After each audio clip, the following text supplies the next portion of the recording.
esse mapping aí é bem interessante, né? Que às vezes a gente não se atenta Qual quando mapa está falando? O das terras secas? das terras secas. Inclusive esse mesmo das terras secas, tanto do nível nacional quanto esse Mundial. da América. É tanto o mundial quanto É, o da América do Sul. porque você vê aqui, né? Ó, você não tem noção do tamanho das terras secas, né? Se É, observar, ela está presente em todos os continentes, né? Quase que metade da África, né? Aqui é a região da África, mas ela pega a Europa e ela pega uma grande parte da Ásia e pega a parte da Oceania, né? A Austrália e outros países. Olha aqui o pedacinho de semiárido, tá vendo? Aqui, é. bem pouquinho. Isso aqui é uma região de oceano. Isso aqui é bem lá no meio do oceano mesmo. E Hum, aqui na América do Sul tem essa hiperárido que contorna todo esse bosque seco aqui, né? A América do Sul quase toda contornando essa parte aqui, e você percebe que é onde tem um contato quase com o mar, a região do Caribe, né? A região pega aqui também, aqui ó, a região do Caribe, né? Passando aqui a América Central, esses outros países, os desertos, né? Que a gente uhum, conhece aqui da América do Sul. Então a gente tem noção que tem muita terra árida. Aqui é o Nordeste do Brasil, né? E uhum. aqui na África só tem aquela parte, essa parte central que não tem semiaridez. Então a gente vê, 40% da superfície da Terra, ela é árida. E eu acredito que isso vai aumentar com esse processo do aquecimento global. Eu acredito, eu não sei se vocês têm esse pensamento, se vocês pensam sobre isso. É susceptível, né? Engraçado ali, né? A Espanha também. A Espanha é quase toda no. E a Espanha, a Ela é Espanha quase toda área, olha só que curioso. Eu estive ali em Andaluzia e percebi uma certa aridez lá mesmo. e é quente, se você vai lá no verão, você vê assim as terras como se tivessem queimadas, igual aqui a Caatinga. Até pior do que aqui, porque a gente ainda vê. Se der uma chuvinha, a vegetação fica verde, a Caatinga, nossa, fica verde. E lá, se der uma chuvinha, não consegue. Aquela coisa queimada, é muito quente, né? Muito quente, é diferente lá. É bem mais seco do que aqui. Então, assim, é uma parcela muito grande de terras, né? Além de estar essas hiperáridas, são áreas que têm os desertos, e essas áreas têm muitas terras em processo de desertificação. Bem curioso essa nossa.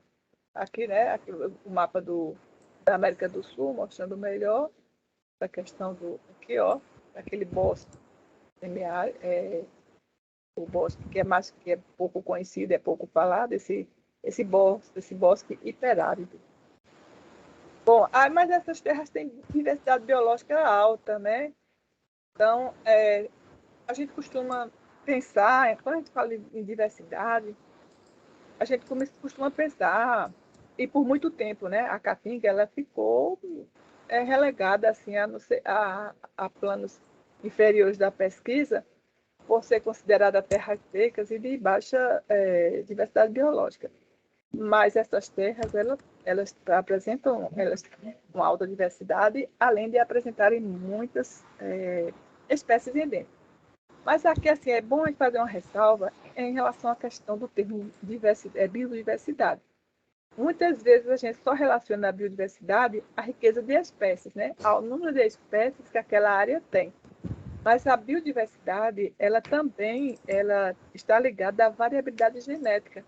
Quando você pega uma espécie, você tem em muitos casos, uma espécie, uma subespécie, e dentro dessa subespécie, mais ela desce um nível ainda menor, conforme os genes, né, essa variabilidade genética.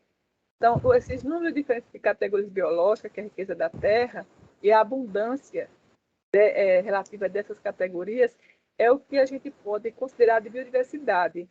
E o que teria a ver a riqueza com a abundância? É porque, a, em termos de biodiversidade, se considera a espécie e a abundância da espécie em uma certa localidade e a forma como ela se distribui. Há espécies que se distribuem de forma homogênea em determinado ambiente e há outras que são descontínuas.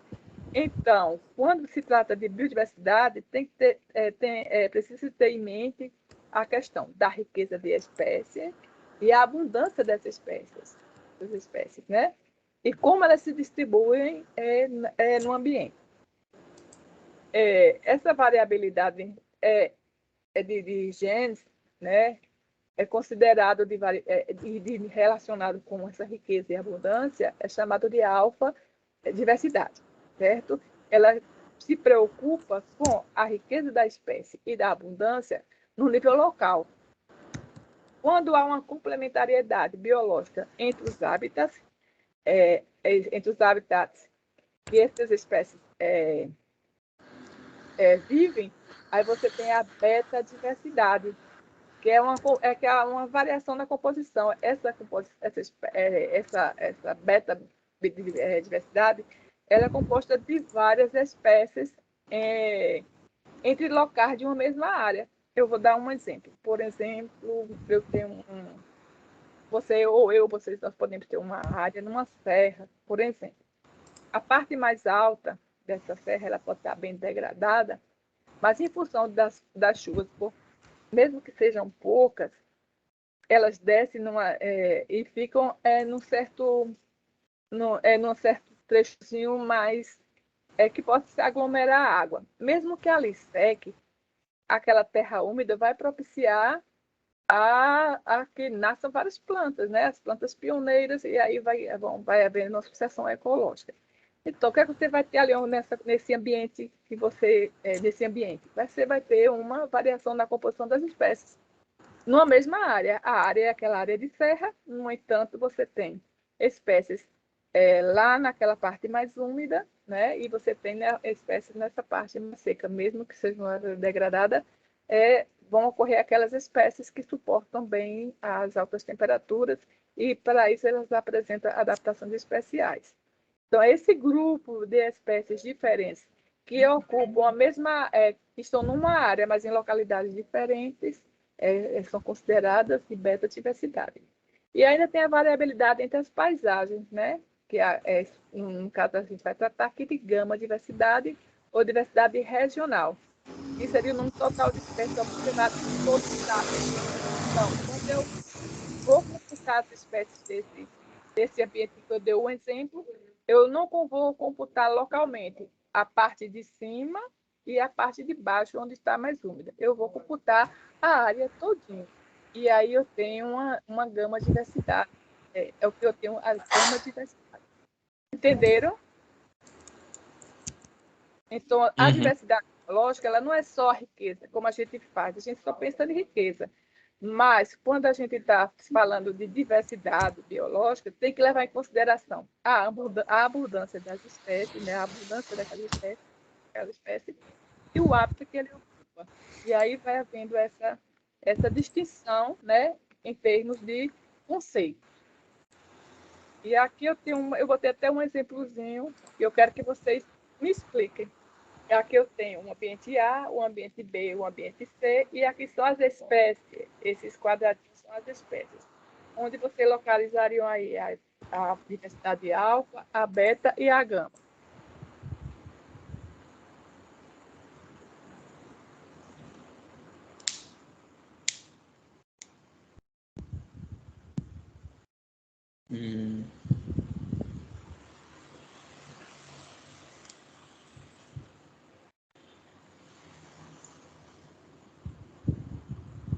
E aí, Diria que a alfa é A. A alfa seria A, sim. Se trata da riqueza, né? Da diversidade geral, é a riqueza das espécies em um determinado local, sim, tá certo. Isso aqui, ok.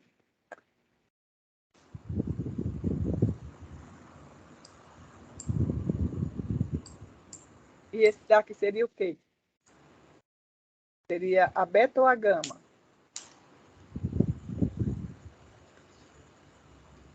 Lembrando que a beta ela apresenta-se espécies modificadas em uma mesma área, mas em localidade, em habitats diferentes. Então, essa aqui seria, esse do meio seria a beta. E a gama, que é SC, ela tem a gama, é a diversidade regional, ela junta, ela apresenta toda a diversidade que tem na área, tanto do ambiente, do hábitat A como do hábitat B. Então, alfa, beta e gama. Deu para vocês entenderem?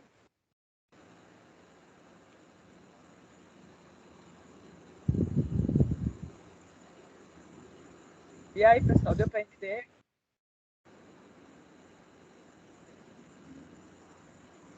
Sim, professora. Principalmente, acho que é o que é mais fácil aí de compreender rapidamente, bater o olho e a gente está mais habituado é com a diversidade alfa, né? É porque a alfa é que a gente mede a riqueza de espécies somente daquele local.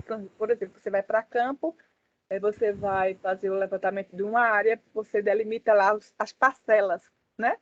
Você delimita as parcelas daquele local submetido às mesmas condições, praticamente. Só que você vai fazer comparação de ambientes é que você vai fazer de forma diferente. Aí, aquela parcela ali, você vai fazer a riqueza somente daquela parcela, né? A riqueza e também a abundância. Claro que você vai contar, você vai ver quem tem lá e quantos indivíduos tem, né? E isso aí caracteriza a biodiversidade alfa. Quando há uma troca há um outro ambiente, né? Uma outra localidade, mesmo ali próximo daquele ambiente que você está estudando, que há uma diversidade, que há uma ocorrência de espécies diferentes, e mesmo algumas coincidentes com a da área anterior, você tem a composição de espécies desse ecossistema diferente do anterior, então você tem a biodiversidade beta. E quando você dá o. Aí, por exemplo, você fez umas 5, 6, 7 parcelas em ambientes lá em localidades diferentes. Então, quando você apresenta essa diversidade, né, que chamaria de regional total, que seria o número de espécies que ocorre em todos os hábitats que você estudou ali. Então, não é difícil também de entender a gama, né? A gama, ela é o total dos estudos de todos os hábitats. A beta, são espécies que não são as mesmas, está na mesma área, mas elas são diferentes, embora tenham algumas que coincidam, mas é um número muito pequeno. Você pode observar que são poucas que coincidem. E a alfa vai ser aquela que a gente é acostumado a fazer, que é a riqueza de espécies, que a gente chama de diversidade biológica também, como se fosse sinônimo, e a abundância. E a forma como ela se relaciona ali naquele meio, quanto à distribuição, se ela se distribui de forma homogênea, se há uma concentração num setor mais do que no outro daquela área. Está claro agora? Tá claro, professora. Então, é como se as espécies, tipo assim, se você estivesse analisando uma área e você detectasse espécies beta, é como se fosse, tipo assim, algumas espécies restritas a determinada área. Não é isso? Elas, tipo, restritas ali por algum fator, ali seja relacionado, por exemplo, a alguma, digamos, algum animal, digamos, restrito ali àquela área, seja por causa de alguma vegetação que só existe ali, aí por isso que ela também só existe ali. É isso mesmo? Assim, também pode ser por isso, mas na verdade são grupos distintos de espécies, né? São espécies distintas Tá. que você vai observando dentro dos setores da área que você está estudando. Aí, Tá. a soma de todas elas é que é a biodiversidade de gama. A somente local, estou estudando só o local. Se eu estivesse estudando somente esse círculo aqui do meio, ela seria uma biodiversidade alfa. Mas eu estou comparando ela com uma outra local. E ela está me trazendo modificações. Então, ela é biodiversidade beta. Ela está me trazendo modificações de espécies em relação àquela outra. Certo? Deu para entender, não deu? Entendi também que beta usa-se muito como indicador, né? Isso. Por exemplo, você vai comparar até mesmo dentro de um mesmo território, de repente, né? Faz uma comparação lá delimita uma área, compara a biodiversidade, seja de vegetal ou animal nos dois, e dá para ter uma referência, digamos assim, do equilíbrio ecossistêmico daquela né, entre os dois. Exato. Dá para você perceber. Então, vocês já estão percebendo que esse termo biodiversidade ele é muito amplo, né? Não é somente riqueza de espécies, embora a gente, no dia a dia, só trabalhe com riqueza, né? Mas quando a gente trabalha biodiversidade, tem que também pensar nessas questões de abundância e da distribuição das espécies. Vamos ver se isso vai andar. Quando trava, né, a gente... Agora foi. Bom, no mundo todo, né, são conhecidas. Esses números eles estão além de ser o real. Porque muitas espécies já entraram em extinção. Muitos grupos não são estudados. Então, existe uma lacuna muito grande em se saber, se contabilizar mesmo qual a nossa biodiversidade. Então, em termos de bactérias, são descritas 4.000 espécies, mamíferos 4.500, vírus 5.000, aves 10.000, anfíbios e répteis 12.000, peixes 22.000. Peixe é um dos grupos mais estudados por conta do valor econômico que ele tem, né? Fungos 70.000, as plantas 270.000, de longe é a mais estudada. E em relação aos outros, né? Porque nós temos os invertebrados que eles superam, né, o número dos outros organismos.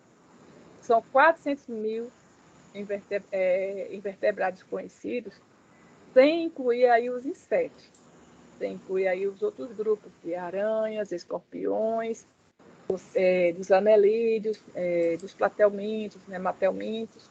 Você vai incluir os animais aquáticos, que também são conhecidos, os invertebrados aquáticos, que são as estrelas, estrela do mar, né? Então, no caso, são os corais, esse grupo dos quinidários. E também das esponjas, que entra tudo nesses invertebrados. Isso aqui é do mundo, estou falando do mundo de uma forma geral. E somente de insetos, gente, são conhecidos 960.000 insetos, dentre eles 600 são só de besouros, que são os coleópteros. E isso é subestimado, né? A gente sabe que não é o total de espécies que temos no mundo. Isso tem muito mais. Aí vamos chegar nas terras secas já, viu? Aí aqui nós temos, para comparar, né? Chegar nas terras secas e ver a distinção. Por exemplo, na Amazônia, o que a gente tem de répteis são 550 répteis identificados, 1.000 aves, e dentre essas 1.000 aves, 32 espécies são endêmicas. Peixes são 3.000, anfíbios 163. Já na Mata Atlântica, que é que nós temos aqui pertinho, essa Mata Atlântica, nós agora temos somente 10% dela, né? Essa mata que contorna todo o nosso litoral. Temos identificado 311 répteis, 270 mamíferos, sendo 55 espécies endêmicas e 456 anfíbios, e 934 aves e 350 peixes. Isso é a nossa Mata Atlântica, que é, como falei, né, ela tinha 90% da sua cobertura total em alagoas no início do século, e ela tinha 100% lá na região do sul, do sudeste. E foi desmatado tudo isso, né? Começou o desmatamento desde a época da implantação do cultivo da monocultura da cana, e também tem a ver com a pecuária.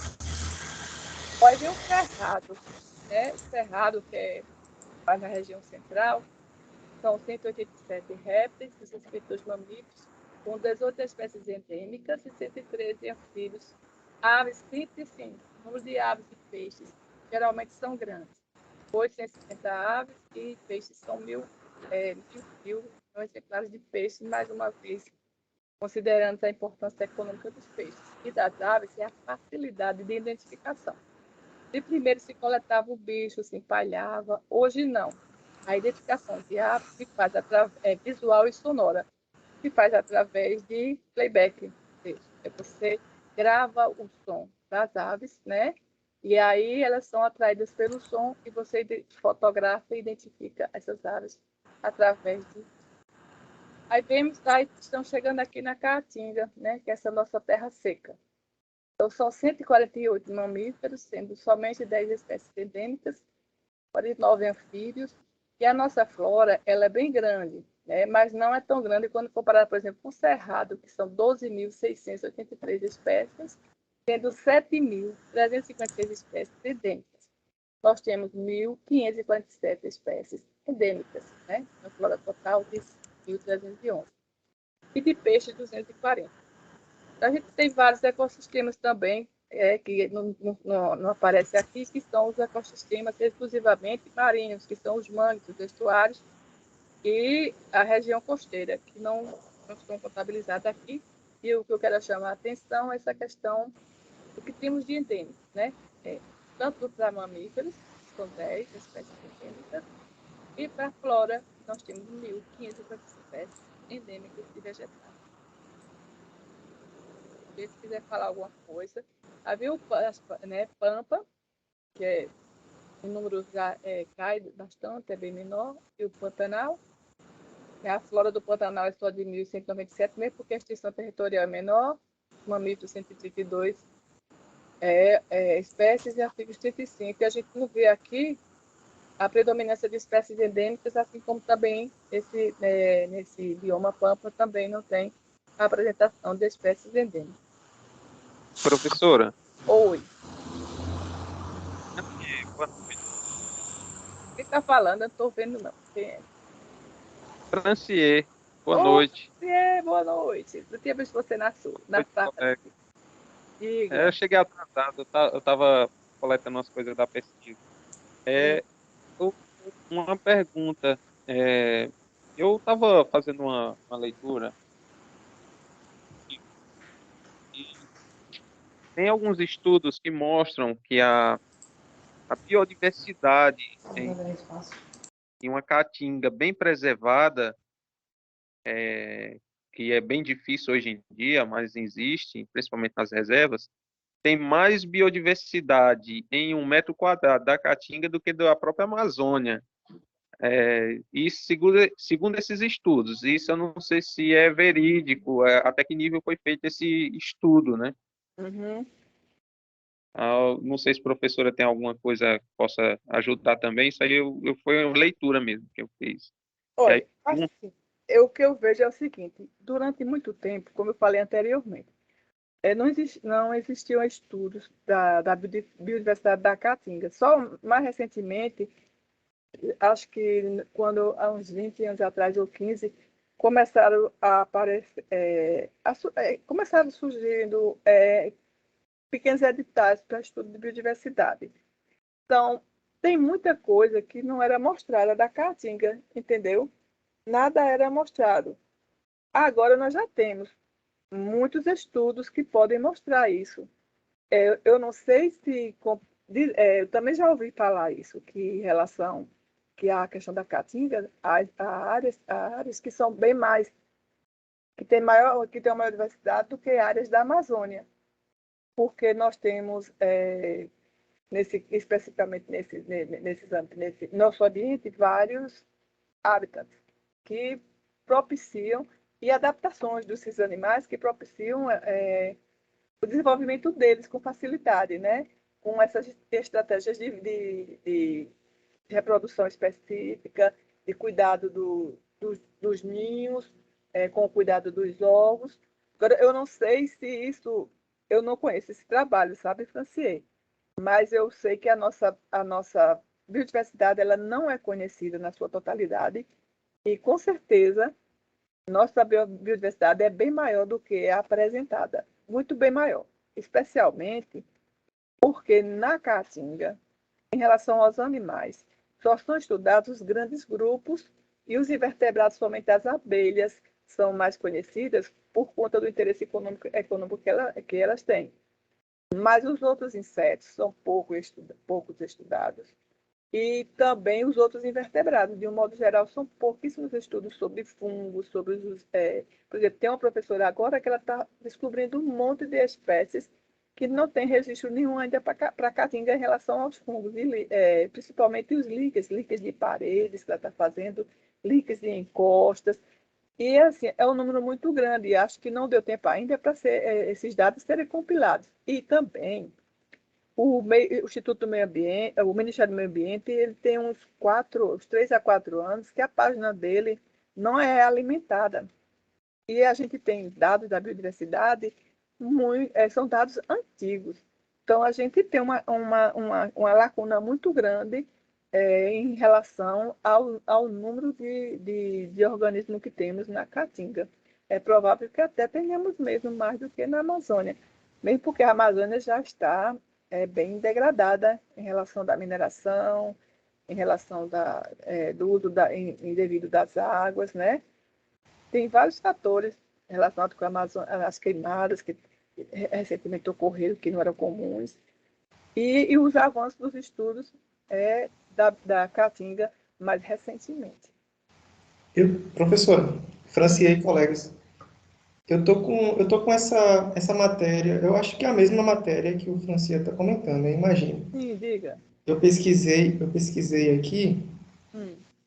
e aí tem realmente, agora, ele traz aqui, né, a notícia. Caatinga possui quase 2 vezes mais espécies por área que a Amazônia, né, tá, a notícia é essa. E aí pelo que eu li aqui, né, eu passei o olho rapidamente, eles fazem essa relação, né, pelo número de espécies encontradas na Caatinga, espécies de plantas. É na vegetal, né? Na vegetação. Isso. Espécies de plantas encontradas na Caatinga pela área da Caatinga, ou seja, qual é a extensão da área da Caatinga. E aí faz a comparação do número de espécies encontradas na Amazônia e a área da Amazônia. Eles fazem a relação, né? Então, número de espécies encontradas na Amazônia dividido pelo tamanho da área. E aí a mesma coisa fazem para a Caatinga também. Número de espécies encontradas na Caatinga dividido pela área, né, do tamanho da extensão da Caatinga. E aí eles conseguiram achar essas relações. Maior, essa relação com a biodiversidade maior de exatamente. plantas, Aí né? na Caatinga, por metro quadrado, para fazer esse cálculo, tem mais espécies do que na Amazônia. Pela área total, é?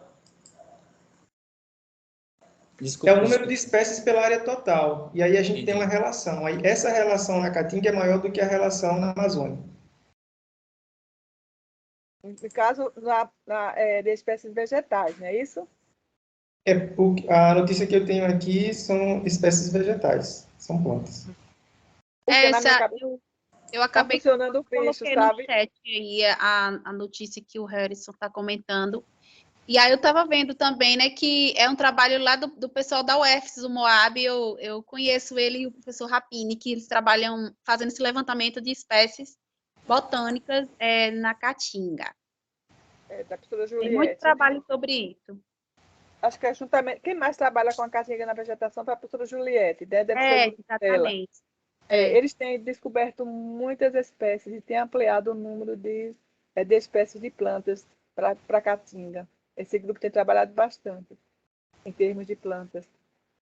Eu acredito que o estudo foi feito, né? Consequentemente, tem uma metodologia e eles podem realmente dizer que é verdade. Isso é interessante e é bom para a gente, porque amplia o número de espécies do que eu falei anteriormente, que o nosso número é subestimado, porque por muito tempo a Caatinga foi assim, esquecida, né? Foi esquecida como um bioma importante, só foi visto como aquele bioma seco, que não tem nada, que não tem vida, né? E agora não, assim, nós estamos trabalhando bastante as universidades com a interiorização, elas têm contribuído bastante para o avanço nesse estudo da biodiversidade. Então, acredito que realmente, né, com esses estudos, a gente vai poder mostrar a real situação do nosso bioma. Mas depois vocês postam esse estudo, tá certo? Ou coloco o link, viu? E eu coloquei aí no chat, a grande questão, a maioria desses trabalhos chama atenção para a questão da desmatamento, né, destruição da vegetação, que quando derruba uma árvore, Aí some aí meio mundo de espécie de fungo, enfim, de outras espécies relacionadas aí que são específicas de determinadas espécies também vegetais. E aí, tipo, some planta, some meio mundo de animal, e aí, tipo, a gente nem chega a conhecer, nem chega a descrever, enfim, nem revelar para a ciência aí a existência dessas espécies, né? Por exemplo, o E com licuri. as mudanças climáticas, isso está se tornando cada vez mais recorrente, né? Porque as espécies muitas vezes estão, devido ao aumento da temperatura, aí muitas acabam realmente entrando em extinção, e aí essas pesquisas às vezes nem chega a tempo, né, de se trabalhar e estudar sobre elas, né? Então, a questão do número também de espécies ser subestimada é que muitas espécies já desapareceram antes de serem descobertas. Então, na Amazônia deve ter inúmeras espécies que já entraram em extinção. Talvez tivesse um relevado valor socioeconômico e ninguém chegou a estudar por conta dessa questão da superexploração, né? Isso. Interessante. Mas uma coisa que eu ia para falar para você sobre o licuri, por exemplo. O licuri, ela é uma planta enfermeira. Uma planta enfermeira, que é chamada Dust Plant, ela congrega várias espécies de outras plantas e de animais no entorno dela. Então, se você devasta uma área que tem muito licuri, não só vai acabar com um licuri, 2, 3 espécies de licuris. Você está acabando com um microhábitat, né, de várias espécies de plantas e de animais. Então, na Caatinga tem muitas espécies enfermeiras, que são essas plantas que vivem associadas umas às outras, que dá condição de vida para outras. É diferente das plantas exóticas, tipo a algaroba, que ela não é uma planta enfermeira, ao contrário. Ela é uma planta que nada embaixo dela cresce. Ela não consegue, né? Se você olhar um pé de algaroba embaixo dele, não tem vegetação, não tem uma planta que vai nascer assim no entorno do tronco dela, não tem. Mas as nossas plantas nativas, tem muitas plantas que são plantas enfermeiras. É aquela história da alelopatia, né, professor? Isso, exatamente. Exatamente. E é isso. Fala aí, Rubens. Pode falar, Vandeide. Rubens está com a mãozinha levantada aí, acho que a professora não está vendo. Fala aí, Rubens. Vejo não. Fale, Rubens, que eu não estou vendo não. Podem falar. Boa noite. Boa noite. Pedi perdão porque eu estava em reunião, 23 minutos atrasado. Estava na reunião no departamento e a gente estava sem internet lá, eu tive que vir correndo para casa. Então, perdão pelo atraso. E eu queria contribuir, enquanto estudante de graduação, eu participei de vários trabalhos na Caatinga, né? Inclusive uma área que a gente considera a área mais preservada da Caatinga, que fica dentro da Embrapa semiárida. É uma área que só teve ação antrópica agora com os estudos, né, de pesquisa. Mas ela é quase que intocável. Em relação ao pessoal da UF... Onde fica, Rubem? Fica aqui na Embrapa semiárida. Em Juazeiro? Fica depois de Petrolina, já de Petrolina e Santa Maria. É uma área... Agora que teve ação antrópica, porque a gente teve que entrar para fazer os trabalhos.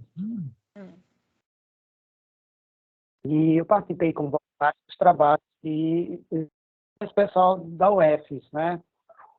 Tinha a professora Grécia, que era parceira aqui, com José Alves, né? Que é recente também, mas que contribuiu.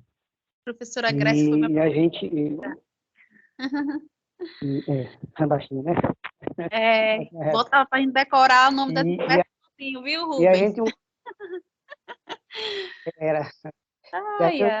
era um grande grupo, que eu fazia parte do grupo que estudava micro-organismo e a meso-macrofauna e também contribuía com a megafauna. Como tinha essa área que a maioria dos bolsistas, dos estudantes não entravam, na verdade, só quem entrava nessa área fechada era eu e o Mateus, para fazer busca, né, trazer material para que os grupos estudassem. Eu visualizei coisas assim que eu não tinha ideia de que poderiam, não plantas, né, que a gente não encontra na literatura e na parte de insetos, né, eu particularmente capturei um inseto que foi enviado por um grupo em São Paulo para fazer a questão da identificação, porque aqui eles não conseguiram, né, porque tinham características de várias outras espécies, de gêneros diferentes, né, então era uma coisa nova. E eu estou falando do inseto, mas as plantas também. E eu não conhecia esse termo, né, de plantas enfermeiras. A gente chamava aqui de plantas salvadoras, né? A gente chamava plantas salvadoras, né? Exemplo do licuri e tem outras também. A gente, na verdade, eu aprendi com o mateiro daqui da Embrapa, né? Só tem algumas plantas que são plantas salvadoras, salva as outras que estão ao redor. Essas Né? plantas Então, só para contribuir são em relação a isso, as dance plant, que as plantas tem, enfermeiras. que ainda tem muita coisa ainda para se estudar. Em relação à questão da diversidade, né, a caatinga, infelizmente, porque a gente ainda tem um percentual ainda de conhecimento que ainda está barganhado pelas pessoas, né? Mas a gente precisa estudar mais. E aí eu vou para Valdineide. Nós temos uma questão de resiliência tanto das espécies vegetais como animais na caatinga, que é fantástico. Né? Eles são bastante resilientes, diferentemente dos outros animais e outras espécies vegetais dos outros biomas brasileiros. Né? Então, eu vi lá casos de insetos, por exemplo, de alguns animais que na seca desaparecia, né? Alguma mágica. De repente, no pingo de água, a gente observava eles novamente. E as plantas também, né? Algumas espécies bastante resilientes. Inclusive, nós estudamos uma área que sofreu um impacto trópico muito forte. E passamos 5 anos estudando essa área. Como seria nesse aspecto de regeneração, tanto vegetal e animal. E é fantástico, viu? É uma coisa que a gente fica dizendo, Deus é perfeito. E a caatinga é muito verdade. bonita, né? A caatinga é muito bonita, né? Tem muitas nuances, né? Falta mesmo ser melhor estudada. Como você disse, nós temos muitas espécies que ainda não foram identificadas, mesmo porque nós temos deficiência de taxonomistas, né? Eles são muito especialistas. Por exemplo, eu trabalhei com aranhas. E aí a minha aluna coletou umas aranhas e elas não saíram de tipos. Ela foi como assim, morfotipo 1, morfotipo 2, morfotipo 3. Então, a gente chegou no gênero, quando chegou na espécie, ninguém sabia. Então, assim, ainda tem muita coisa para ser identificada. Essas aranhas, elas estão no laboratório, mas não tem ainda identificação para elas. E elas não são catalogadas por quê? Elas estão lá nos artigos como morfotipo 1, morfotipo 2, morfotipo 3. Foram 8 morfotipos. Não tem especialista, porque lá no Butantan, que é para onde a gente mandou o material, tem especialistas por famílias de aranhas. Então, tem uma família, tem um professor que é especialista só em uma família, tem outro que sai em outra família. Então, essas famílias que a gente tem, eles conseguem chegar somente até o gênero aqui da Caatinga. Então, assim, tem uma deficiência de pessoas para estudarem essas espécies, taxonomistas, né? E ainda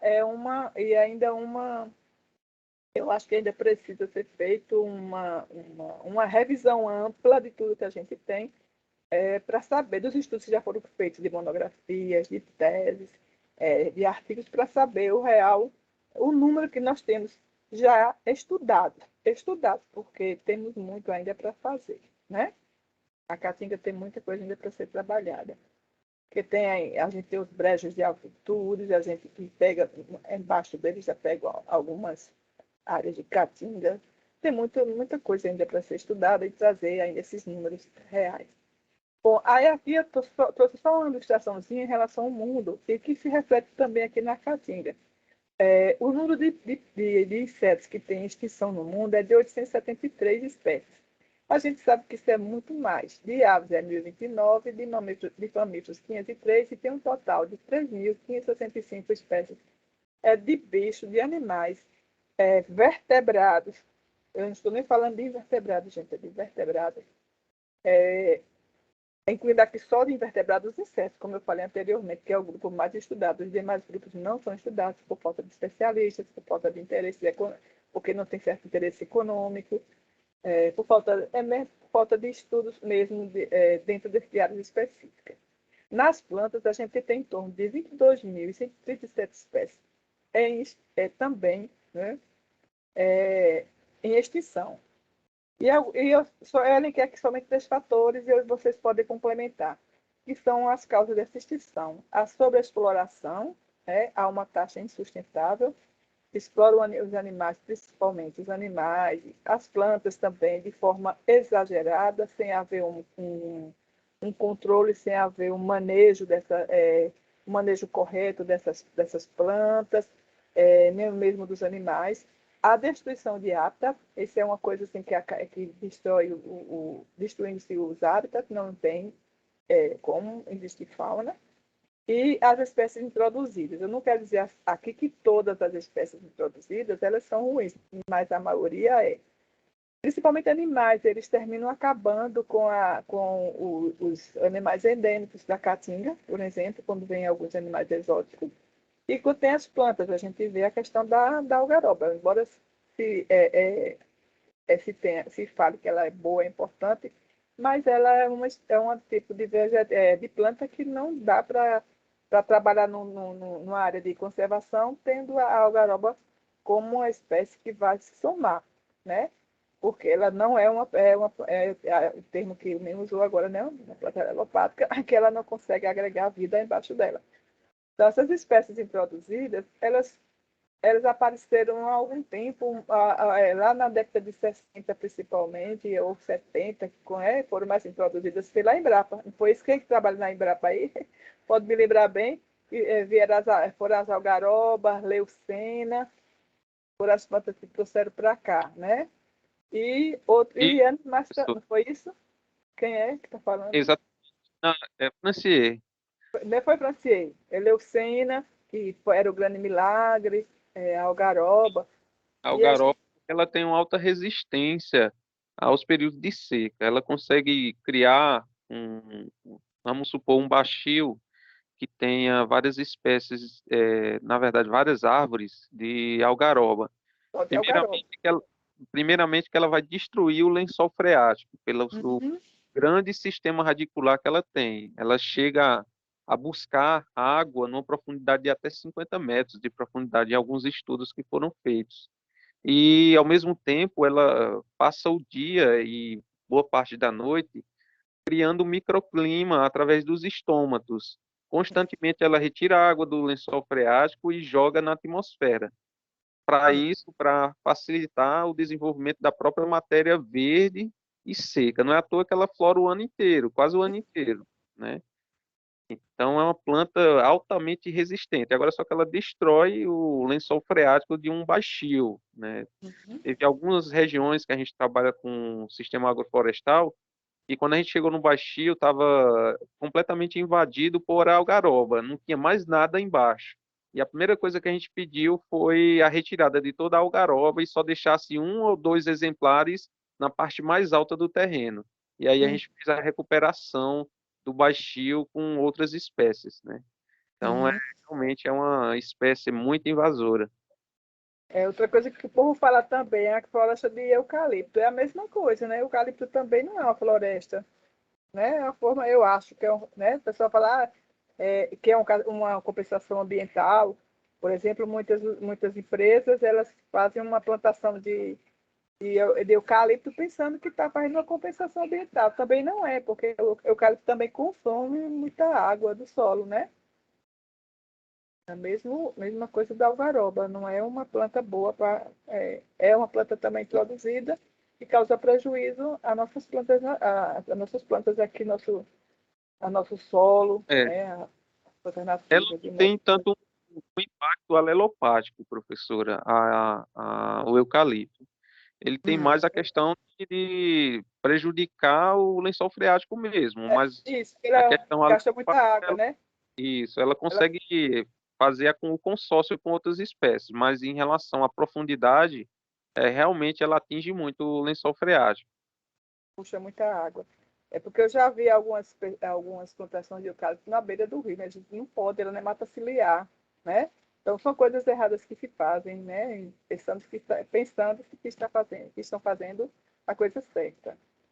E daí essa problemática toda, né, das destruições dos habitats, essa questão de desaparecimento das nossas plantas nativas, sem falar de outros problemas que nós temos, que a gente pode elencar daqui para frente. Bom, mas vamos para nas nossas terras secas, apesar de tudo. Apesar de tudo, não, nós temos essa grande biodiversidade, temos um número muito grande de plantas endêmicas, de animais, mamíferos endêmicos, tem caso 10, mas eu acho que temos mais que 10. E como eu falei também no início, né, a população dessas terras secas é uma população elevada, né, principalmente nessa região do semiárido, e existem vários serviços sistêmicos, né, serviços que são chaves nessas terras secas. Então, eu elenquei para vocês segundo esse autor, né, Norte Moretial 2004, que são serviços de fornecimento, que são serviços fornecidos ou produzidos pelo próprio ecossistema, os serviços reguladores, que são os benefícios obtidos da regulação dos processos ecossistêmicos, os serviços culturais, que são os benefícios não naturais obtidos dos ecossistemas, e os serviços de suporte, né, que são esses serviços que mantêm as condições próprias da terra. Então, dentro desses serviços, a gente vê provisão de derivados da produtividade biológica, como as comidas, fibras, pastos, né? E a parte bioquímica envolvendo os diversos segmentos econômicos que a gente tem.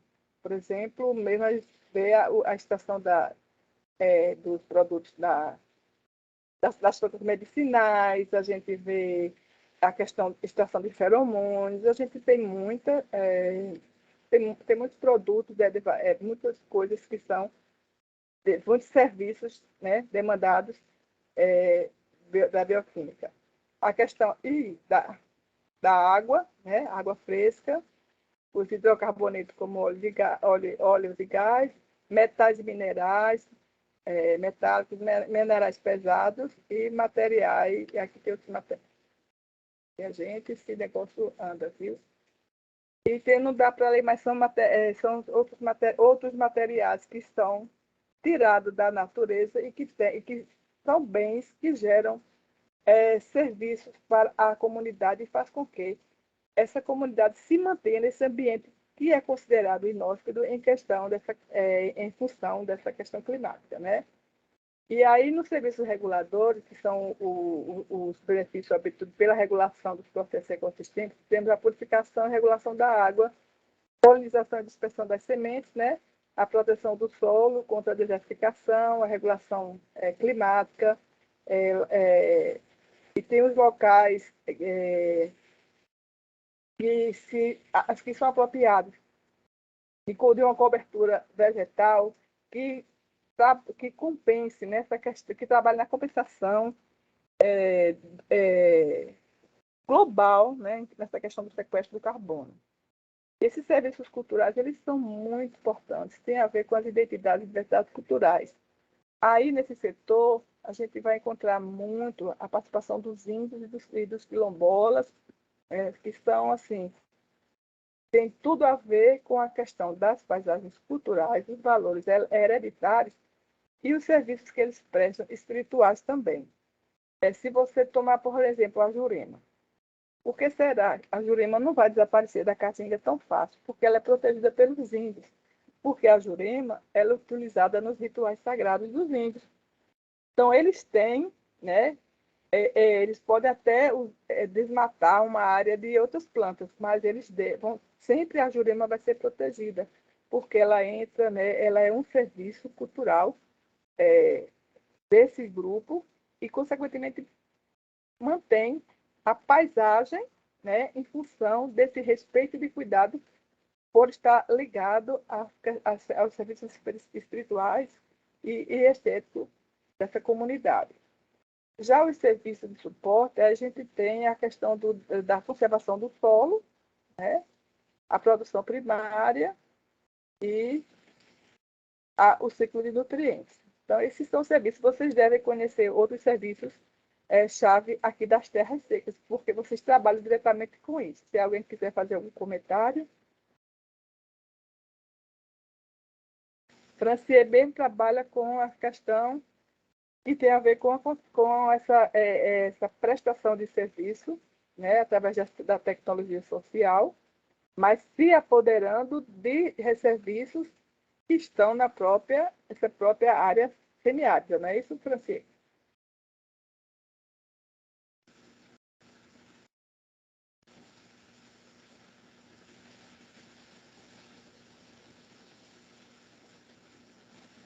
E aí, parece que o Francier caiu. Cadê o Francier? Caiu o Francier Neide.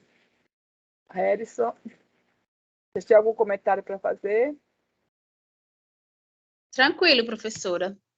Para vocês, assim, eu acho muito importante nesse papel, o papel das comunidades tradicionais dentro do contexto do semiárido. Elas são fundamentais, tanto para conhecermos o que elas herdaram dos antepassados e passam para a gente, como a forma como elas trabalham a preservação de algumas espécies mediante seus rituais e as suas crenças, né? Então, professora, esses serviços são os serviços ecossistêmicos, né? São serviços ecossistêmicos das terras secas, né? Das terras secas de um modo geral. Semiárido, das regiões áridas, só não lá do deserto. Apesar de que no deserto entra um serviço cultural, que é a questão da recreação e turismo, né? Porque muitas pessoas fazem turismo no deserto, né? O deserto vive também, tem também uma diversidade cultural, e existem povos que vivem só naquela região, principalmente ali na América do Sul. São serviços ecossistêmicos das terras secas, né? A gente falou da biodiversidade, né? Que as terras secas têm, especialmente o semiárido, e aqui os serviços ecossistêmicos das terras secas. Eu tive a oportunidade de escrever trabalhos agora durante o doutorado, né, nas disciplinas do primeiro semestre ainda, que estão relacionados a esses serviços, e eu sempre procurei voltar mais para o semiárido, né, para Caatinga. Sim. Mas sim. todos eles nós temos, né? A gente tem a questão da água, né? Que tem a água, a gente tem muita água. Por incrível que pareça, o nosso subsolo tem muita água. Muita água. Minerais, né? A gente sabe, está vendo por aí pela região do Juazeiro essa questão toda da mineração que está acabando com essa região, que também é semiárida, né? A gente tem a questão de polinização e dispersão de semente, a diversidade cultural, a gente tem temos todos aqui no semiárido esses serviços ecossistêmicos. Mas temos outras classificações. Eu não sei se você poderia falar sobre as outras classificações de serviços ecossistêmicos que você identificou no semiárido. Não, na verdade, quando eu escrevi, na verdade, uma parte de um projeto, e aí eu consegui aprofundar um pouco mais no serviço ecossistêmico, mas eu fiquei mais restrito mesmo ao papel da vegetação, que eu acho interessante, né? Eu achei interessante esses comentários agora, né? Ao papel da vegetação na conservação do solo e na manutenção de condições favoráveis, né, à preservação dos recursos hídricos. E aqui a gente percebe que nesse quadro que a senhora está mostrando aqui, traz, né, essa preservação dos recursos hídricos do solo dentro aqui desses serviços também, né? Foi isso que me chamou a atenção. Então, basicamente, eu tenho outras classificações, mas basicamente elas falam a mesma coisa, né? São esses serviços de fornecimento, são serviços reguladores, os culturais, que a gente vê muito aqui, pelo menos na minha região, é a recreação e turismo. Como Paulo Afonso é área de cânion, então o cânion tem muitos passeios, né? Existe assim, uma beleza diferente. O cânion do São Francisco, ele é muito bonito. E aí, somado a isso, essas barragens, por mais que se diga que elas deveriam ser abertas, que o rio deveria ter passagem livre, mas de alguma forma eu acho que o represamento ele também tem o seu lado positivo. Eu não posso dizer que tudo é negativo. E aí tem também o turismo nesses lagos artificiais que beneficia, faz com que essas comunidades dessas terras, mesmo secas, eles tenham condições de viver, ou vendendo peixe, ou nas suas embarcações transportando as pessoas, através restaurantes que são construídos, embora eu também tenha uma ressalva quanto aos restaurantes, porque eles são licenciados e pelo órgão responsável e são construídos em cima, né, bem em cima do cânion, e eu vejo assim, a geração muito grande de lixo e eu não sei que destino é dado à questão dos esgotos. Eu estou com o material aqui aberto, professor. Os serviços que eu citei, né, alguns deles já estão na tabela, e tem outros que têm outros nomes, só que é a mesma conceituação. Aqui eu tenho o serviço de suporte, relacionado à formação do solo, aos processos de fotossíntese e de ciclagem de nutrientes, serviço de provisão, relacionados ao abastecimento de alimentos, fibras, madeiras e água, serviços reguladores, influenciam o clima e as enchentes, degradam resíduos, controlam doenças e mantêm ou aumentam a qualidade da água, e serviços culturais, que incluem benefícios de recreação, estéticos, espirituais e psicológicos.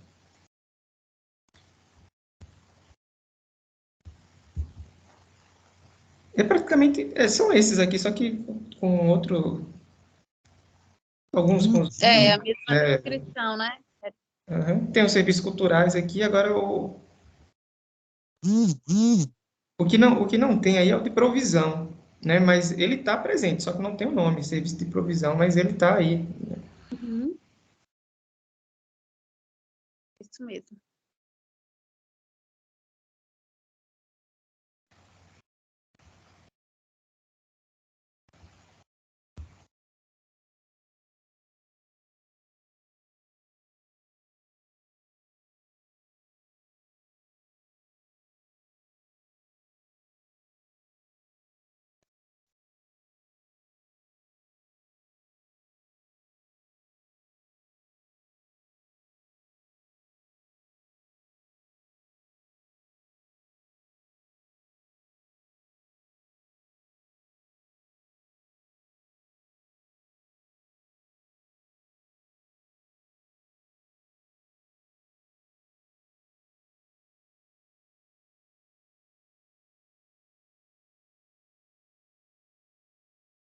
Oi? Caiu, gente? Não, estou aqui. Desliguei, estava mudo. Basicamente, Francier, os serviços ecossistêmicos são os mesmos, né? Provisão, serviços reguladores, culturais e de suporte. O de suporte é esse que dá sustentação para todos os outros serviços, né? Que tem a ver com a conservação e formação do solo. E a gente que sabe que o solo degradado, sem o solo, não tem condição, não há condições de vida, né? Se não tem produção de nada no solo, não tem vida.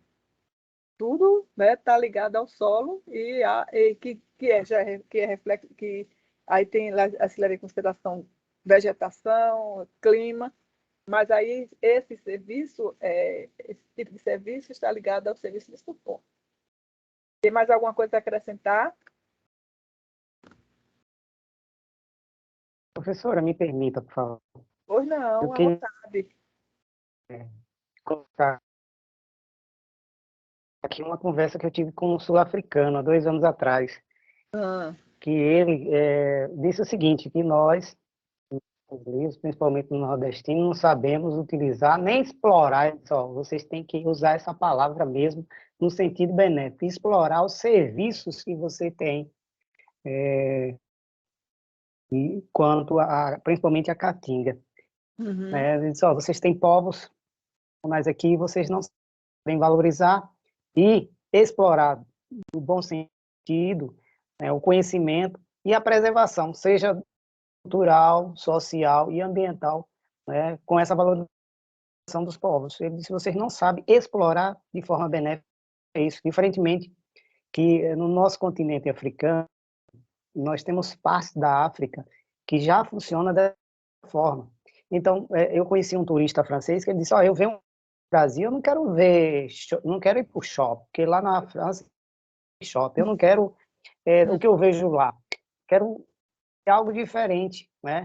Eu quero vir aqui na Caatinga na época seca e na época chuvosa, para ver Que é a diferença. que ele disse para mim. Então, eu fiquei pensando, repetindo isso.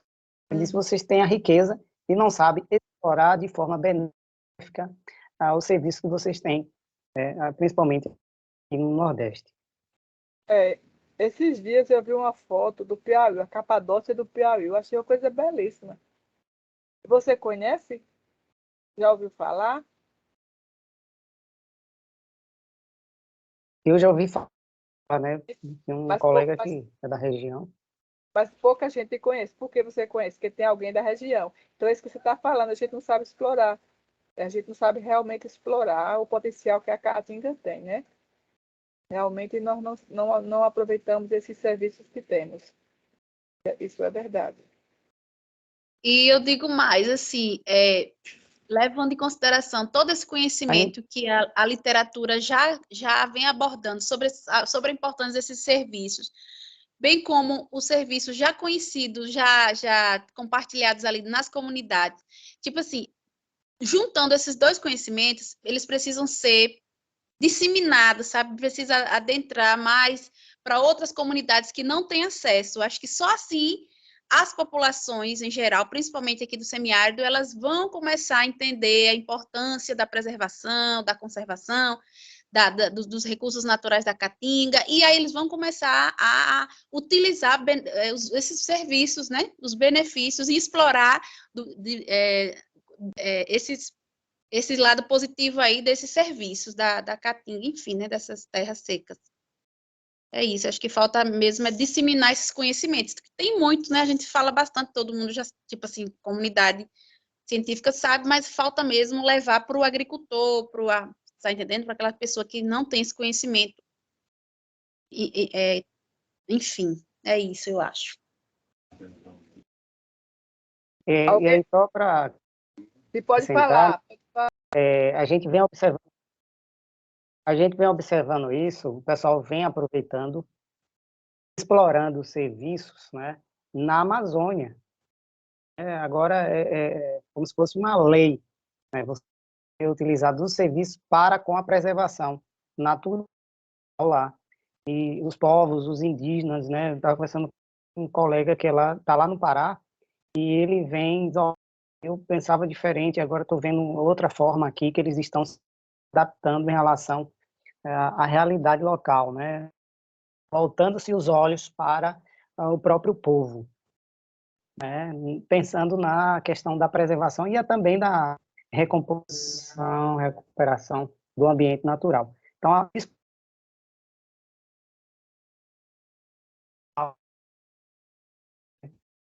alguém tem mais alguma coisa para falar? E aí você tem Está cortando. Está cortando, Rubens.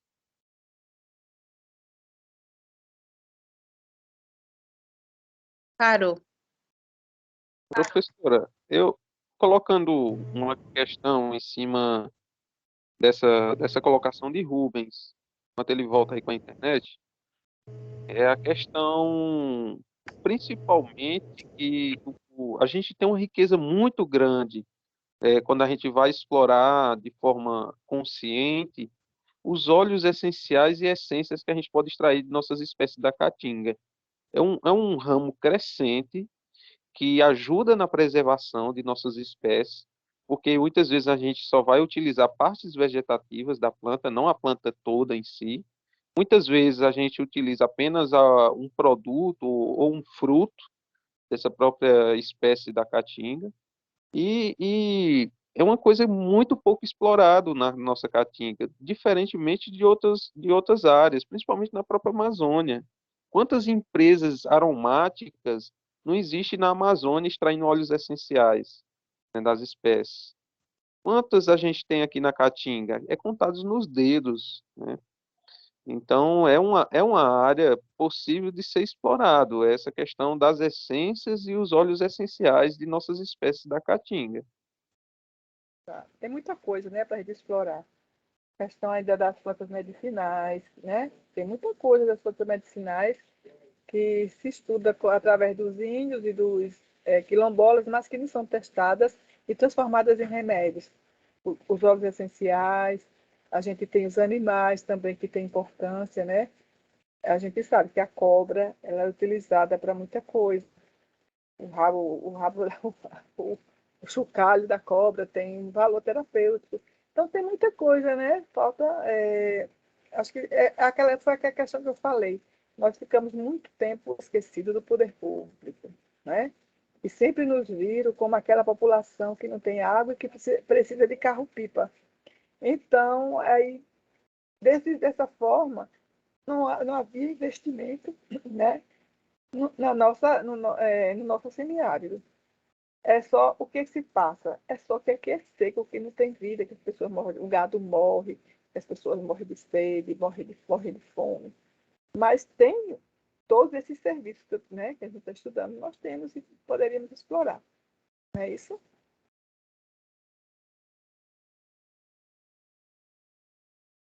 Mais alguma coisa tem acrescentado os serviços ecossistêmicos do semiárido? Então, se não tem, vamos para a degradação de áreas secas e desertificação. Bom, a gente sabe que a Terra passa por ciclos, né? Ela vai de anos e anos, ela passa por um processo de, a gente pensa que é destruição, mas é de transformação. Mas, assim, o semiárido está passando por um processo muito rápido de degradação dessas áreas e tem aumentado, né, as áreas em processo de desertificação. Eu dou, por exemplo, aqui mesmo, a cidade de Rodelas, ela já tem um trecho bem alto, deserto. Na área de vocês conhecem alguma área em processo de desertificação?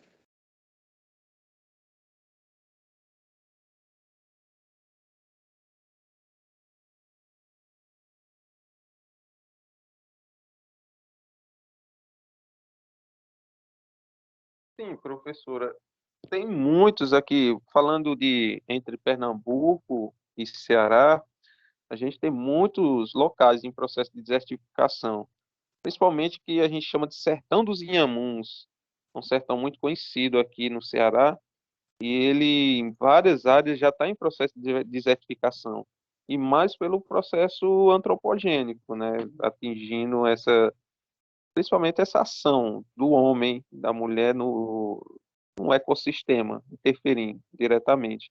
São as regiões que são muito de solos muito rasos, né? São solos rasos e rochosos. E realmente o que se daria ali são espécies espontâneas, mas que o próprio homem e a mulher está destruindo, né? No seu meio para meio econômico, vamos dizer assim, a busca do seu meio econômico. Termina sobre a questão da sobreexploração, né? Tem aquele recurso, vai usando até quando tiver. Quando não tem, muda de lugar e ali já fica aquela área sem ter mais chance de recuperação se não tiver um estímulo, né? Se não tiver um programa, um projeto ligado para isso. Então, a gente vai ver aqui alguns elementos, né? Alguns elementos que têm causado esse processo de desertificação, de degradação, que é o uso inadequado do solo. A gente sabe que o solo, como você falou, o solo é raso, né? E a gente vê muito que, mesmo sem ter condições, existem pessoas que criam gado, que o rebanho até grande, que a gente sabe que pisoteia o solo, além de consumir um número bem maior de matéria orgânica, né, de vegetais, né, os produtores primários, eles consomem muito mais vegetais e também consomem muita água. Então, assim, já existe um movimento aqui na Caatinga que está levando as pessoas a terem já uma consciência crítica em relação ao que produzir na Caatinga, né? Alguns já estão entendendo que a criação de bovinos não é não é que seja ruim, mas que não é rentável tanto quanto outros animais de pequeno porte. Então, esse uso inadequado do solo tem a ver não só com as plantações, né, que são as culturas, as monoculturas, uso exagerado de uma área só, o pisoteio do solo, o uso excessivo da água. Aqui tem uma região próxima, chamada Canidé do São Francisco, que tinha uma irrigação e o solo começou a ficar salino. Não tem mais plantação de milho, como tinha no início do projeto, chamado Projeto Califórnia. Então, eles usavam demais a água, a gente passava ali pelo dia e era assim, a água jorrando direto naqueles irrigadores. E aí o solo foi ficando salino, né? Então, esse uso excessivo de água também prejudica. Como eu falei, o cultivo e o pastoreio inadequado, exploração excessiva de madeira para a produção de combustível. Então, eu estou dando exemplo mais próximo, mas também isso é no geral, né? Se derruba muita lenha, muitas árvores para transformar em lenha para o consumo, seja de casa, seja para vender para as padarias, mas assim, o consumo é muito alto. A gente vê também para carros passando com troncos imensos de árvores para fazer cercas, né? E aí, aqui mesmo, vou repetir, eu perguntei um dia quanto custava eles chamam morão, não é morão não, é outro nome para cerca, agora eu esqueci o nome. De Algaroba, e ele disse, eu pertencia tinha um melhor, maior. Ele tinha de Baraúna, né? Assim, eu fiquei assustada, porque a Baraúna aqui tem a população muito pequena de Baraúna. É uma espécie que eu acho que deve estar entrando em extinção.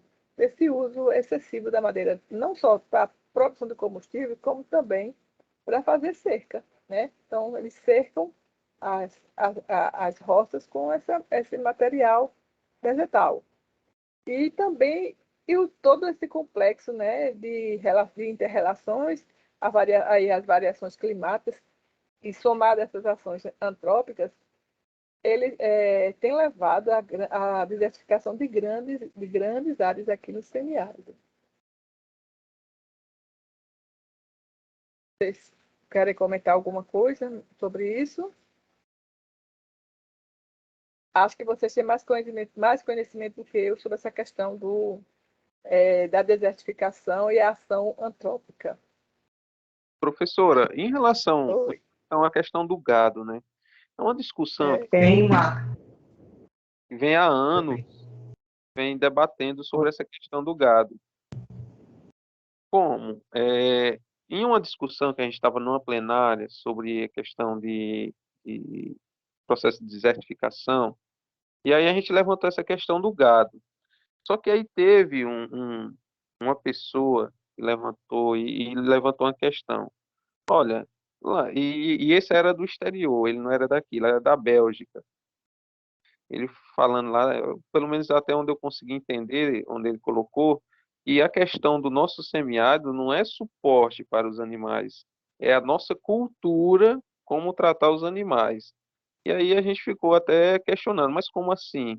Olha, lá na Bélgica, a gente conduz as nossas criações de animais de forma diferente. Aqui vocês botam os animais para o pastejo. Lá a gente Uhum. leva o pasto até os animais. Ou seja, a gente preserva o nosso solo livre de pisoteios, porque a gente faz o corte, né, e leva o alimento até os animais. Aqui vocês fazem o seguinte: a terra já é seca, já é degradada, e vocês ainda soltam os animais nela. Não seria muito melhor trabalhar o volumoso, deixar os animais num lugar mais agradável, trazer o alimento até os animais, eles vão suar menos, vão caminhar menos, gastando menos energia, não vão pisotear o solo e vocês vão ter mais quilos de animais transformados. Agora, aí ele até foi um pouquinho, de certa forma, direto, né? Disse, olha, mas se a gente coloca na frente a preguiça, aí sim, nós vamos sofrer de todas as formas, tanto ambientalmente como economicamente, enfim, vamos sofrer de todas as formas.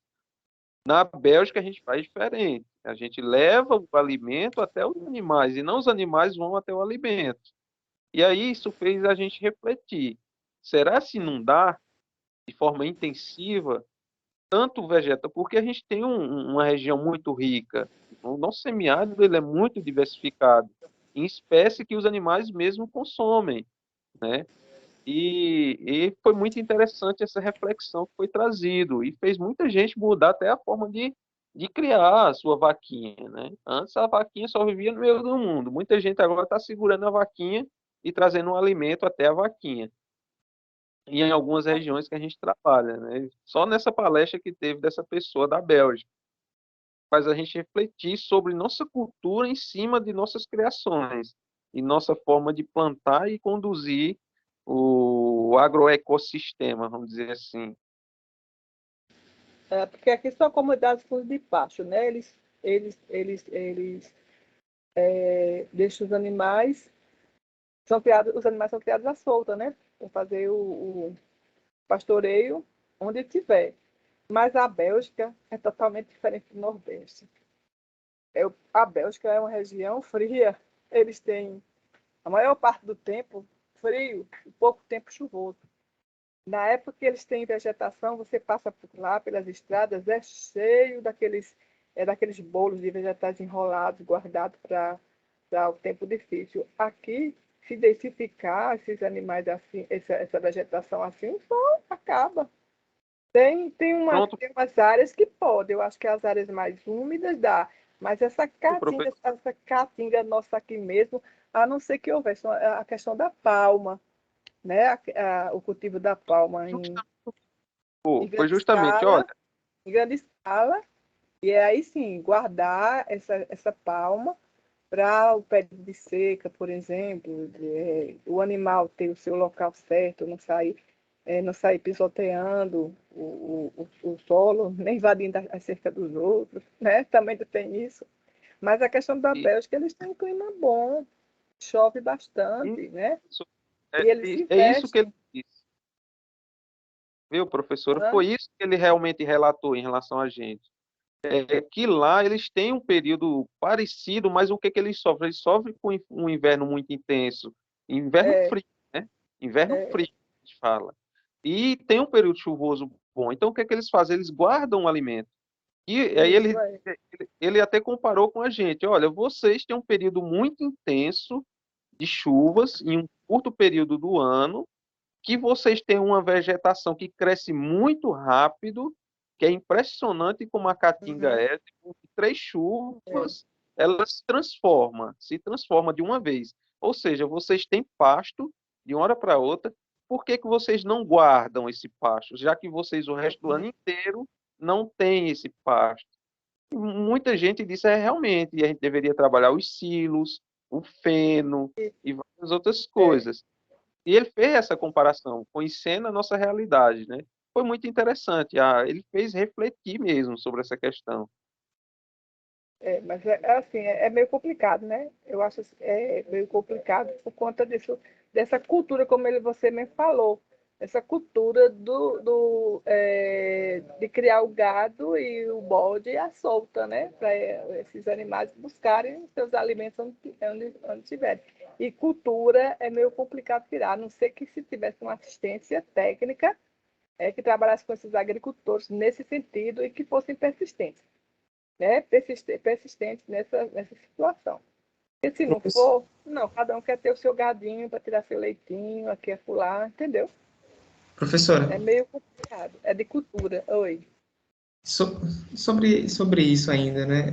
Na UNEB, em Juazeiro. Inclusive, eu acho que Rubens até consegue falar melhor do que eu.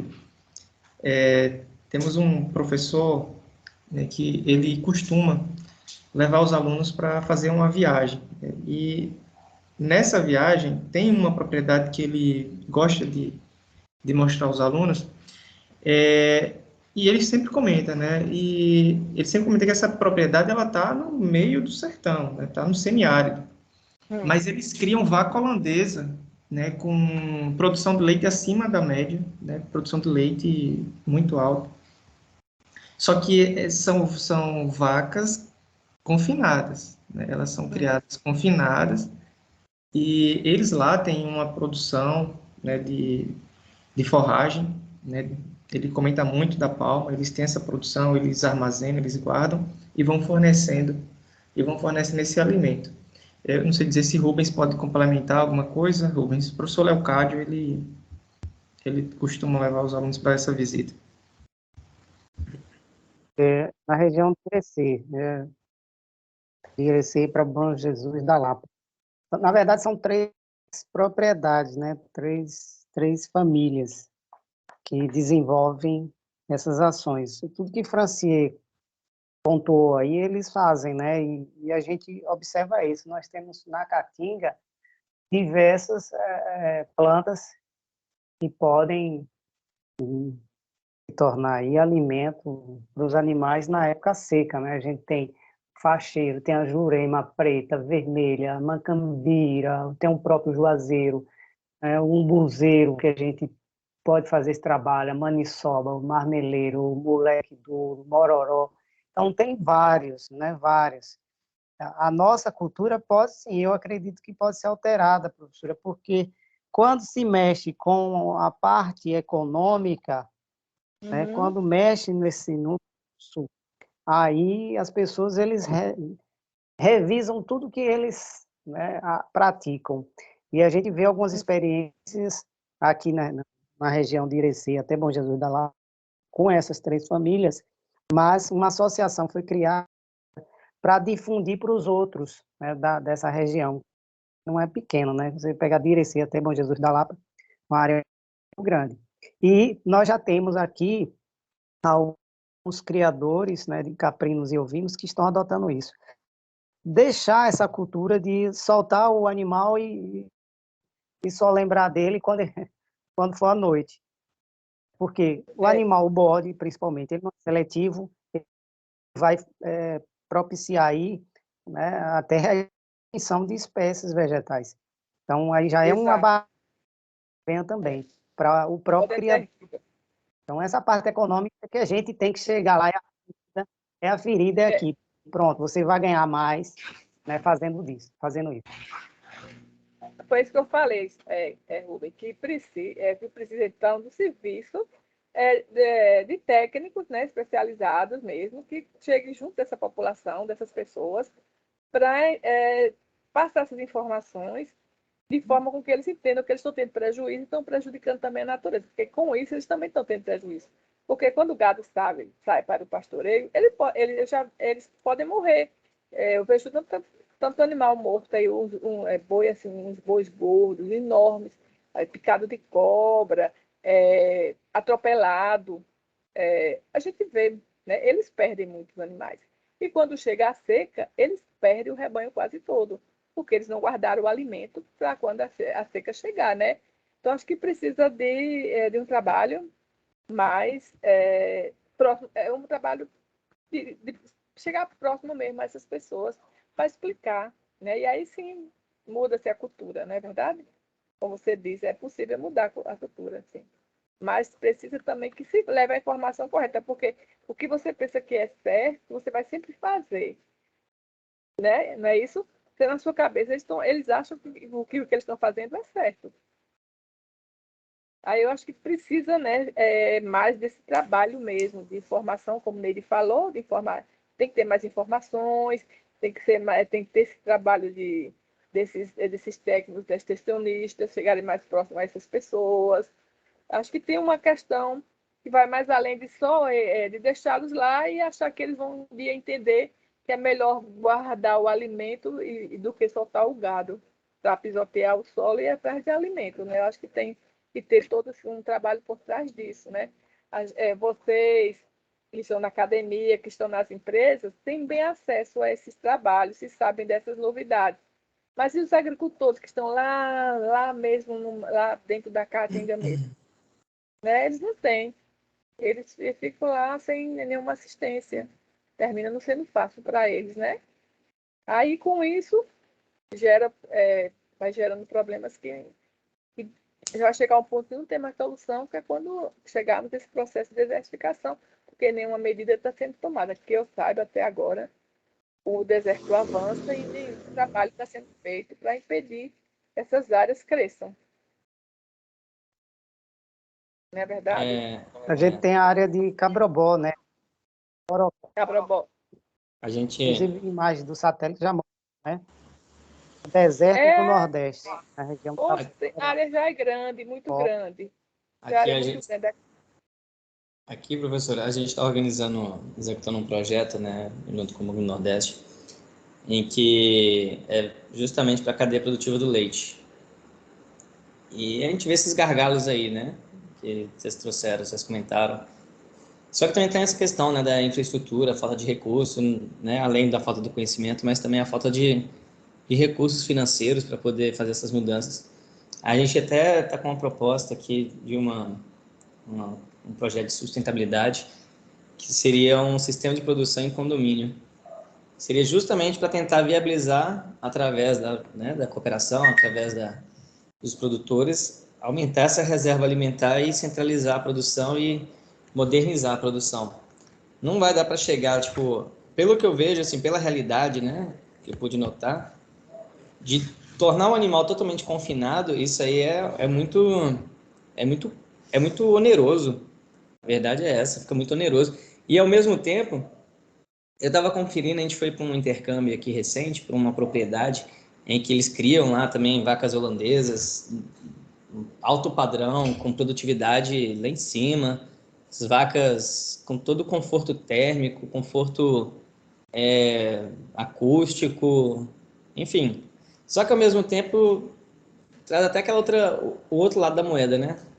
Ao mesmo tempo, será que em termos de, por mais que fornecendo ali digamos assim, em tese, um espaço aconchegante, será que não é algo também, digamos assim, não diria a palavra maltrato, mas será que não tem uma questão da sensibilidade com o animal também, que vive confinado?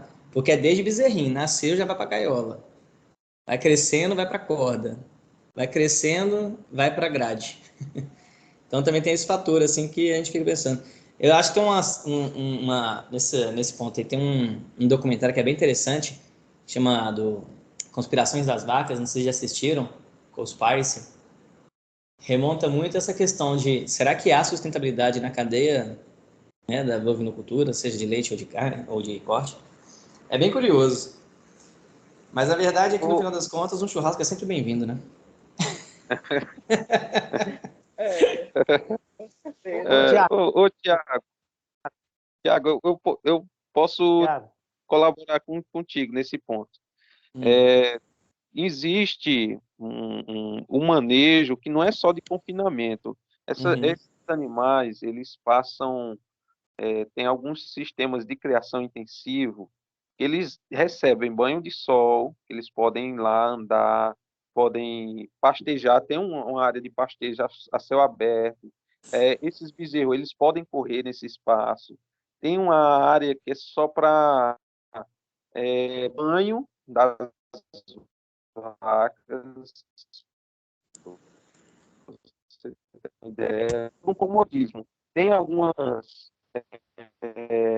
alguns profissionais em algumas fazendas que eles estão trabalhando agora a parte lúdica dos animais. O que eles fazem? Em um ambiente, um balcão, um galpão, eles soltam uma cama de raspa de madeira, né?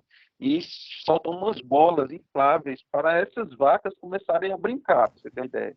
Então, existe também toda essa parte do comodismo animal, porque se o animal estiver totalmente estressado ou confinado, no pé da palavra, eles também não têm produtividade. Então, o animal tem que se sentir bem no espaço para produzir ou leite ou carne, entendeu? Então tem que dar o maior conforto possível, e não é aquele conforto de prisão, mas sim de um local agradável que esses animais se sintam bem.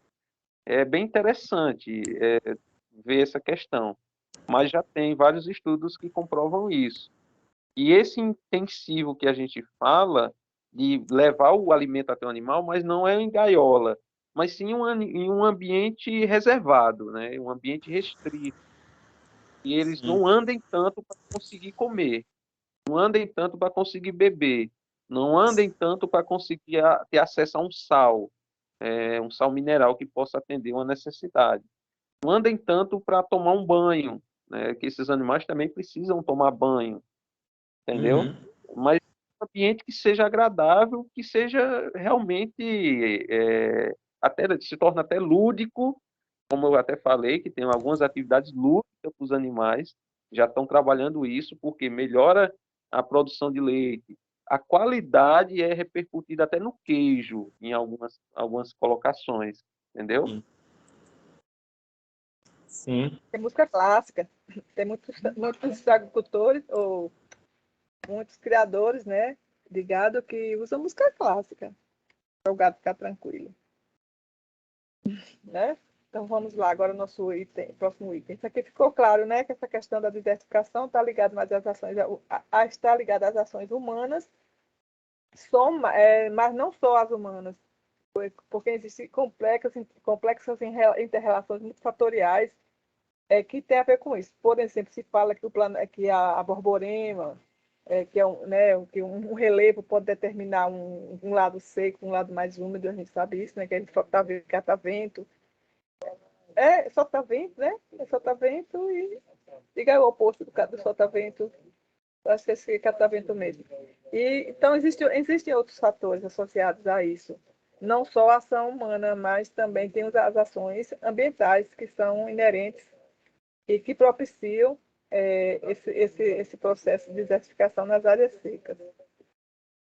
Bom, aí aqui eu vou falar um pouquinho das adaptações biológicas às condições desse aterrado de gente, já que elas é para trás, como todo mundo sabe, né? Mas eu não sei por que ela foi para frente.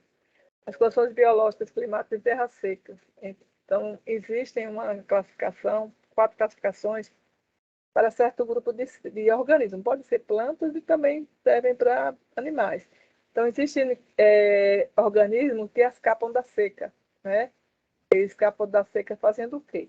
As sementes ficam dormentes. Animais, eles guardam seus ovos e larvas num período úmido, certo? E aí eles só saem dessa condição quando eles têm uma condição favorável de desenvolvimento. Tem os evasores da seca, que são os arbustos salinos, sistema radicular desses sistemas salinos, dessas plantas. É um sistema radicular profundo, amplo e eficiente. E tem os animais que ficam intocados ou enterrados. A gente conhece muita toca, de tatu, de peba. Tem vários animais que se intocam no período se protegem bastante no período seco e saem, né, quando a temperatura está amena, quando a mais umidade está mais propício à sobrevivência deles. Tem os que são resistentes mesmo à seca, já são espécies resistentes à seca, que são as plantas que têm reserva de água como na raiz e no tronco, como o buzeiro, e os animais que reservam água como os camelos, né? Então, isso tudo são estratégias. E tem os resistentes, tem ainda os que reduzem a sua taxa de metabolismo. Isso aqui não é resistência à seca, não, tá repetido, viu, gente? Esses agroendurers, ele reduz suas taxas metabólicas para suportar, né,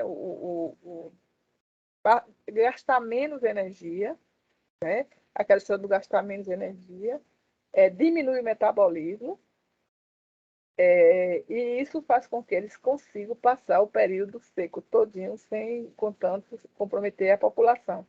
No caso, isso acontece com sapos e outros animais. A gente vê, principalmente os répteis que precisam de umidade, precisam de um pouco de água, eles sofrem muito, né? Então, no verão, no período muito seco, eles ficam, eles se movimentam menos, eles ficam mais parados para não gastar energia. Vão sempre à busca de água, de alimento, mas eles têm esse período de repouso para reduzir o metabolismo. Então, essas são formas que os animais e as plantas da caatinga, do semiárido, essas terras secas, eles desenvolvem para manter a sua espécie, né? Transmitir os seus genes adiante e não desaparecerem dessas terras e manter o solo, manter a população de animais, manter a biodiversidade.